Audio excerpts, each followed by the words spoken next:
সংসারের জন্য এত পরিশ্রম করি, এত খাটি, গরুর মতন খাটি সকালবেলা ঘুম থেকে ওঠার পরে। তারপরেও শুনতে হয় যে তুমি কি করো, ওই তো দুটো রান্না করো, আর কি এমন কাজ থাকে। হ্যালো এভরিওয়ান, কেমন আছো সবাই? আশা করি ভালো আছো। আর আমার শরীরটা বেশ কয়েকদিন হয়ে গেছে একদমই ভালো যাচ্ছে না। আর আমার ভিডিও বানাতেও ভালো লাগছে না। আর কিছুদিন হয়েছিল আমি ফেসবুকে অনেক টাইম দিয়েছি, ফেসবুকে প্রচুর ভিডিও বানিয়েছি। তো ইউটিউবের জন্য আমি সেইভাবে টাইম করে কোনো ভিডিওই বানাতে পারছিলাম না।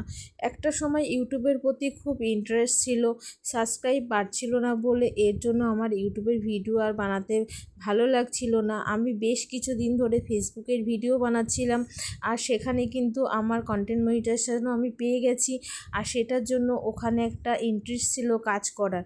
কিন্তু ইদানিং যা শুনতে পাচ্ছি যে বড় আইডি হওয়ার পরে কিন্তু আইডি সাসপেন্ড করে দিচ্ছে। এরপরে আমার শোনার পরে মনটা ভেঙে গেছে, এর জন্য আমি আর ফেসবুকে কাজ করতে ইচ্ছা করছে না। যাই হোক, আবারও চলে আসলাম, ইউটিউবে ফিরে এসেছি আর কি। তোমাদের সঙ্গে অনেক কথা হবে, অনেক গল্প হবে, আর আমার সংসারের কাজগুলো তোমাদের সঙ্গে শেয়ার করব। সত্যি কথা বলতে আগের মতো আর শরীরটা নেই, পারি না, অনেক কষ্ট হয়ে যায়। তো আজকে হচ্ছে আমাবতী লেগেছিল, মানে কালকে লেগেছিল। আমার ভিডিওটা প্রায় 2-3 দিন হয়ে গেছে করেছি। আমাবতী তো প্রায় এখন শেষ, আর আমি এখন ভয়েস দিচ্ছি। আর সেটার জন্যই বলছি, ওই যে বললাম শরীরটা একদম সাথ দিচ্ছে না, ভিডিও বানাতেও পারছি না, কতগুলো ভিডিও পড়ে আছে, এডিটও করতে পারছি না। তারপরে যাই হোক, সকালবেলা ঘুম থেকে উঠে দেখো বাসি ঘর দৌড় বিছানা যাবতীয় কাজ সবগুলো করে নিচ্ছি। তারপরেও যেন তো শুনতে হয় যে আমি কোনো কাজই করি না, আমি সারাদিন শুয়ে বসে থাকি। তো কী আর বলবো, আমার মনে হয় বাড়ির সব হাজবেন্ডরাই এরকম করে বলে। আমার মাকে যখন বলি, আমার মাও বলে হ্যাঁ তোর বাবা এরকম করে বলে, হ্যাঁ তুমি কি কাজ করো, ওই রান্না করতে তোমার এত কষ্ট হয় কেন। আমি একটা কথা তাদেরকেই বলতে চাই যে আমাদের জায়গায় একবার তোমরা থেকে দেখো যে সারাটা দিন কতটা পরিশ্রম করতে হয়।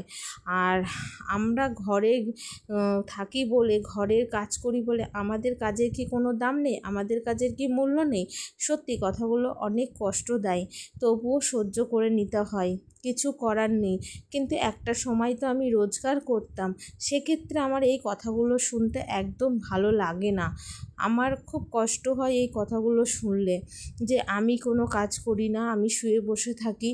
তো সত্যি খুব খারাপ লাগে যে একটা সময় ছিল আমি সংসারের যাবতীয় কাজ করেও নিজে চাকরি করতাম, সেই সময়টা হয়তো এখন নেই, যেহেতু এখন চাকরি করি না। যাই হোক, অনেক কথা বললাম। এখন সকালবেলা খাবারগুলো বানিয়ে নিচ্ছি, যে কিসের জন্য, ওটস আর ডিম সিদ্ধ, মায়ের জন্য ওটস আর ডিম সিদ্ধ, আর আমার জন্য চা বানিয়ে নিলাম। তো সকালবেলা চা না খেলে আমার একদমই ভালো লাগে না, তো সবাইকে চা দিলাম। চাটা দিয়ে কিসের জন্য ডিম আর ওটস বানিয়ে দিলাম। আমার ভিডিওগুলো দেখে অনেকেই আমাকে খারাপ মন্তব্য করে, আমার কিছু করার নেই কেউ যদি খারাপ ভাবে। গুড মর্নিং, এখন এই সামনাসামনি আসলাম, আর এখন বাজে 9টা। তো আমার প্রচণ্ড খিদে পেয়েছে, এর জন্য এই ছাতু গলিয়ে নিলাম। দেখো, ভেবেছিলাম ঘরে বসে ভিডিওটা করব, কিন্তু ঘরে আলো জ্বালিয়েছি, তাও যেন সেই অন্ধকার অন্ধকার, যেন সে ক্লিয়ার না। তো যাই হোক, সবাইকে খেতে টেতে দিয়ে সকালের খাওয়া সবার হয়ে গেছে, আর খেয়ে দিয়ে এখন হচ্ছে আমি আমার জন্য ছাতু বানিয়ে নিলাম। এখনও প্রচুর কাজ পড়ে আছে, বাসন মাজা আছে, জামা কাপড় ধোয়া আছে, রান্না বান্না আছে, ঘর মোছা আছে। আজকে যেহেতু আমাবতী তো আর পুজোর কোনো ব্যাপার নেই, পুজো তো করবো না, কিন্তু এই সব কাজগুলো আছে। তো এই ছাতু বানাতে গিয়ে আমার একটা কমেন্টের কথা মনে পড়লো। একজন আমাকে কমেন্ট করেছে, দিদিভাই তুমি সবাইকে সব কিছু দিয়ে ছাতু খাচ্ছ। তো সত্যি কথা বলতে আমি খুব বেশি একটা মানে ওই সব খাবার সকালে খাই না। আম কাঁঠাল যাই হোক সকালে খুব কম, রিয়েল যেদিন ভালো লাগে সেদিন, নয়তো আমি খাই না। আর আম খেলে আমার প্রচণ্ড পায়ে ব্যথা করে, তো সকালবেলা আমি ছাতুটাই খাই। ঠিক আছে, ছাতুটাই ভালো লাগে। সকালবেলা ভারী খাবার খুব কম, মানে 6-9 মাসে একবার হয়তো আমি ভারী খাবার খাই, তা না হলে কিন্তু আমি খাই না। তো এই ছাতুটা জানো তো, লবণ, বিট লবণ, লেবু, একটু চাট মশলা দিয়ে বানিয়েছি। ভালোই বেশ টেস্টি লাগছে। তো এই হচ্ছে ব্যাপার। নিশ্চয়ই তোমার কমেন্টে রিপ্লাই দিতে পারলাম। তো তোমরা কমেন্ট করো, অবশ্যই তোমাদের কমেন্টে রিপ্লাই দেবো। চলো ছাতুটা খেয়ে নিই, তারপরে পরে আসছি আবার। তাহলে সবার খাওয়া দাওয়া কমপ্লিট করে চলে আসলাম এখন রান্নাঘরে। আর রান্নাঘরে এসে যে বাসি বলছি, মানে এঁটো বাসনগুলো যে আছে সেই বাসনগুলো সব পরিষ্কার করে নিলাম। আর দেখো আমার হাত থেকে পড়ে যাচ্ছে 14 বার করে বাসনগুলো। আর এই শ্যুটটা নিতে গিয়ে আমার 3 বার ক্যামেরা অন করতে হচ্ছে, অফ করতে হচ্ছে। কেন বলো তো? বাসন মাজতে গিয়ে দেখি যে ট্যাঙ্কিতে জল নেই, আর 14 বার করে যাচ্ছি আর দেখছি যে জল আসছে কি না। একটা কাজ করতে করতে যদি কাজের এনার্জি নষ্ট হয়ে যায়, তারপরে কিন্তু আর কাজ করতে ভালো লাগে না। এই বাসন মাজতে গিয়ে আমার এনার্জিটা একেবারে ডাউন হয়ে গেল, আর ইচ্ছাই করছিল না যে আর কাজ করি। আসলে সকাল থেকে আজকে এক নিঃশ্বাসে অনেক কাজ করে নিয়েছিলাম। তারপরে আমার প্রচণ্ড ক্লান্ত লাগছিল। এদিকে কাকিমা এসেছিল, মায়ের সাথে গল্প করছিল, মা আবার বসে বসে ইঁচড় কাটছিল, আর আমি একটু কোমরটা যন্ত্রণা করছে বলে একটু সোফাতে শুয়ে নিলাম। 11টা বাজে, এখন আমি রান্না করতে যাব। আমার আসছি ঘুম পাচ্ছে প্রচণ্ড।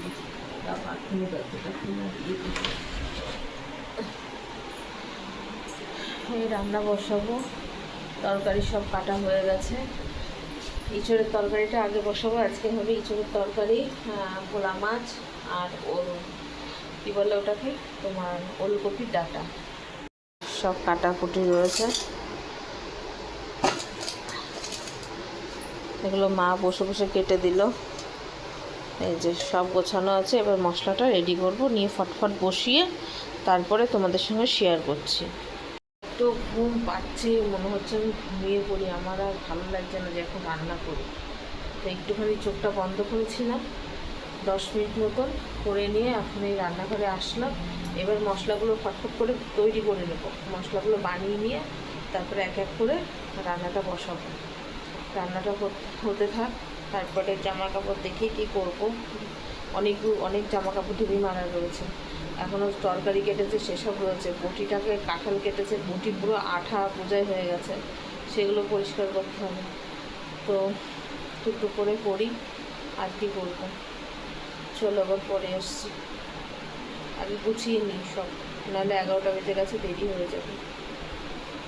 অবশেষে আলিশি কাটিয়ে চলে আসলাম রান্নাঘরে। আর ওই যে বললাম প্রথমেই ইঁচড়টা বসিয়ে দেব, কারণ এটা তো ইঁচড় নয়, বলতে পারো কাঁঠালের তরকারি। কারণ ইঁচড়টা মানে আর কি পেকে গেছে, মানে কাঁঠালটা একটু পাকা পাকা ভাব হয়েছে। প্রথমে তো আমি না কি শীতকাচ্ছিলাম যে খাবো না, মানে আর কি খাবোই না। আর তো মা বলল যে মায়ের খেতে ইচ্ছা করছে, তো ভাবলাম চলো বানাই। তো সত্যি কথা বলতে ইঁচড়ের তরকারিটা খুব ভালো হয়েছিল, আমি নিজেও ভাবতে পারিনি ভালো হয়ে যাবে। আর খেতেও ভালো লাগছিল, যে পাকা গন্ধটা সেটা কিন্তু বেরোচ্ছিল না। এটা মানে পুরোটা পাখিনি, হালকা হালকা হলুদ রং হয়েছিল। আর সেটাই কিন্তু খুব সুন্দর করে রান্না করলাম। আসলে তেলটা দিয়ে ভালো করে কষিয়ে নিয়েছিলাম, যার জন্য আর গন্ধটা লাগেনি। তেল দিয়ে কষানো না হলে কিন্তু গন্ধটা লাগতো।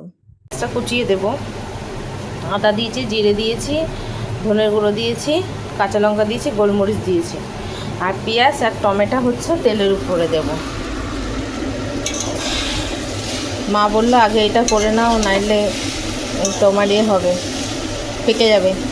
কারণ এটা একদম পাকা কাঁঠাল, গাছ থেকে পাড়া হয়েছে, আমাদের গাছের কাঁঠাল এটা। তো দেখো ভাজা ভাজা প্রায় হয়ে গেছে, নিচে কিন্তু ধরে যাচ্ছে, জানো তো। তো চলো এটা আগে মশলা দিয়ে কষিয়ে দিই, তারপরে বাকিটা তেলে কষিয়ে নেবো, মানে মশলার সঙ্গে দিয়ে কষিয়ে নেব। কড়াটার মধ্যে দেখো এত ধরে গেছিলো যে কসবাইট দিয়ে মেজে তারপরে আবার বসিয়ে দিলাম। তো দেখো এখানে ভাজাটা রেখে দিয়েছি, এবার মশলাটা কষিয়ে ফাইনালি তোমাদেরকে দেখাচ্ছি। তেলটা গরম হয়ে গেছে জানো তো, এবার একটু দিয়ে দিলাম গোটা গরম মশলা, তেজপাতা দিয়ে দিলাম। আজকে একজন ইঁচড় খেতে চেয়েছে, মানে আমার এক কাকিমা। তো এখন যদি রান্নাটা খারাপ হয়ে যায় তাহলে আমার আর সম্মান থাকবে না। আমার কী হবে বলো তো, যখন যারা খেতে চায় না তখনই আমার রান্না বাজে হয়ে যায়। এই দেখো, দেখেছো, সেই ভুলটাই করলাম তো, পেঁয়াজটা দিইনি, দেখেছো। বললাম যে পেঁয়াজটা দেব, ভাবলাম পেঁয়াজটা একটু লাল লাল হলে এর সাথে কষিয়ে নেবো। এখন মশলাটাকে আমাকে অনেক কষাতে হবে, তারপরে পেঁয়াজটা গলবে। এই হয়, ভিডিও করতে গিয়ে আর রান্না করতে গিয়ে সব গোলমাল হয়ে যায়, কিচ্ছু আর মাথায় থাকে না। টমেটোটাও দিয়ে দিই, তাহলে একসাথে গলে যাবে। টমেটোটা ওই ষষ্ঠীর দিন স্যালাড খেয়ে খাবে বলেছিল, তাই কেটে রেখেছিলাম, সেইভাবেই গোল গোল করে কাটা আছে, এতে আর হাত টাত লাগাইনি, এইভাবেই দিয়ে দিলাম। ফ্রিজে ছিল, ভালোই ছিল।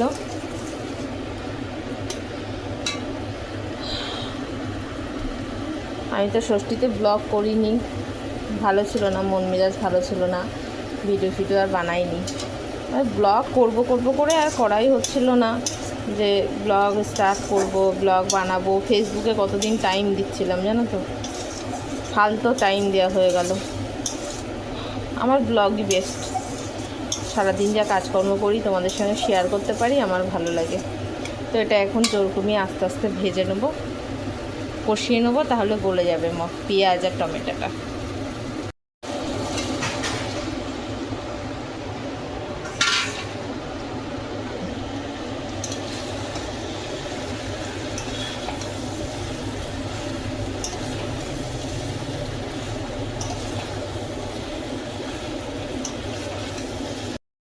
মশলাটা না একটু কম কম লাগছে, আর একটু মশলা দিলে ভালো হতো।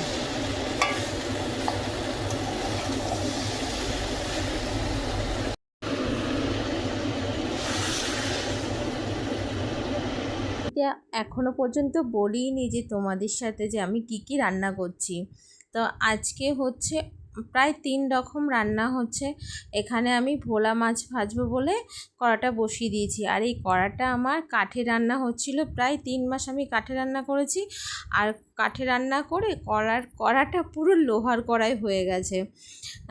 কিছু করার নেই, কারণ এত মেজে পারা যায় না, এত কালি বা পুড়ে যায়, সত্যি পারা যায় না। তো যাই হোক, মাছ ভাজার কাজে লাগবে। আর একটা মাছ ভাজার জন্য ছোট কড়াই আছে, সেটাতেও মাছ ভাজা হয়। আর এটাও থাকলো, একটা যে কোনো তরকারি হলে সেটা করতে পারবো। তো ফাইনালি কিন্তু আমার ইঁচড়ের তরকারিটা হয়ে গেল। আর ইঁচড় তরকারি কিন্তু এক ফোঁটা ঝোল রাখিনি জানো, একদম কষা কষা করেছি। তারপরে এখানে বসিয়ে দিচ্ছি ওই যে ওলের ডাঁটাটা। তখন আমি ভুল বলেছি যে ওলকপির ডাঁটা, আসলে ওটা ওলকপির ডাঁটা না, ওটা ওলের ডাঁটা। তো এবার হচ্ছে পেঁয়াজ রসুনটা আমি ছাড়িয়ে নিচ্ছি। আমি ভুলেই গেছিলাম যে পেঁয়াজ রসুন ছাড়ানো হয়নি। এখন যেই আমি কড়া বসিয়েছি তখন মনে হয়েছে যে পেঁয়াজ রসুনটা কাটা হয়নি। এই হয়, মানে কোনো কিছু মনে থাকে না, তারপরে কিছু করতে গেলে তখন মনে পড়ে। আর এই ওলকপিটা আমি আগে কখনোই, আবার সেই ভুল বললাম, ওলকপি না, ওলের ডাঁটা আমি কখনোই রান্না করিনি। এই নিয়ে 2বার রান্না করলাম। তো কীভাবে রান্না করতে হয় সেটা মার থেকে জিজ্ঞাসা করে নিয়েছিলাম, নিয়ে তাই রান্না করছি। তো দেখো আমার ফাইনাল রান্নাবান্না কমপ্লিট। আর এই দেখো ওলের ডাঁটাটা কত সুন্দর টেস্টি হয়েছিল, দারুণ হয়েছিল খেতে। সবকটা রান্নাবান্নাই খুব ভালো হয়েছিল। তো যাই হোক, এবার আমি স্নান করতে যাব, আর ভালো লাগছে না, এদিকে ভাত বসিয়ে দিয়েছি। স্নানটা করে আসলাম, এত শান্তি লাগছে কি বলবো, প্রচণ্ড শান্তি লাগছে স্নান করে। খুব কষ্ট হচ্ছে, কোমর যন্ত্রণা করছে, সকাল থেকে কোমর ব্যথা করছে। সব কিছু রান্না বান্না করে ঘর দুয়ার মুছে গুছিয়ে গাছিয়ে স্নান করে এখন একটু বসলাম। এক্ষুনি ধরো 1:50 বাজে, এক্ষুনি কিস আসবে, এসে খেতে দিতে হবে, খাওয়া দাওয়া হবে, তারপরে আমি একটু রেস্ট পাবো, তারপরে শোবো।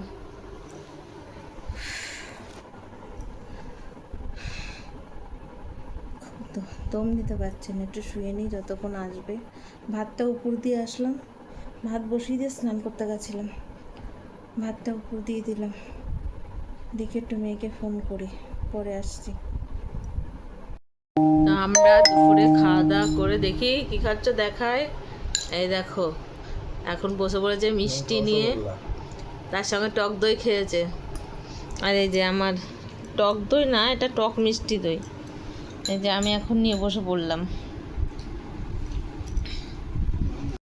এখন এসি চালিয়ে খাওয়া দাওয়া করে এসি চালিয়ে শুয়েছি। দেখো চোখ মুখের কী অবস্থা। আমার চুলটা স্ট্রেট করো না, কি বিশ্রী লাগছে আমার দেখতে। সবাই বলছে আমার চুল স্ট্রেট না করলে ভালো লাগে না দেখতে। সত্যি কথা, ভালো লাগে না, কি বিশ্রী লাগছে। দেখো এরকম হয়ে গেছে।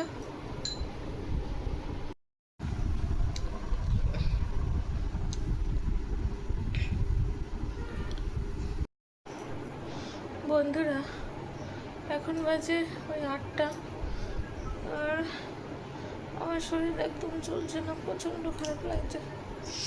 চাটা খেয়েছি, খুব কষ্ট করে চা বানিয়েছি, থালা বাসন ছিল, খুব কষ্ট করে মেজেছি। মেজে আমার এখন আর শরীর চলছে না। কিস খেতে গেল, আমার ইচ্ছা হচ্ছে না যে আমি খাই বা কিছু। 8টার সময় তো আমি এমনিতে খাই না, ও খায়। আমার গলা চেপে গেছে কষ্টের জন্য। তো আর কন্টিনিউ আর ব্লগটা করতে পারলাম না। মাথা যন্ত্রণা, মাথা ফেটে যাচ্ছে পুরো, এসব যন্ত্রণা হচ্ছে। তো ভাবলাম চলো ব্লগটা তো শেষ করা হয়নি, ব্লগটা শেষ করে নিই। তারপরে দেখো পুরো পাগল পাগল হয়ে গেছে আমি, মাথা চাইনি, কিচ্ছু করিনি। শরীর খারাপ থাকলে কিচ্ছু ভালো লাগে না। এখন এসিটা চালিয়েছি, এখন চুপচাপ একটু শুয়ে থাকি, আর ব্লগটা কন্টিনিউ করবো না। ভেবেছিলাম শরীর ভালো থাকলে একটু পার্লারে যাবো, তাও যেতে পারলাম না। চলো দেখা হচ্ছে নেক্সট ব্লগে।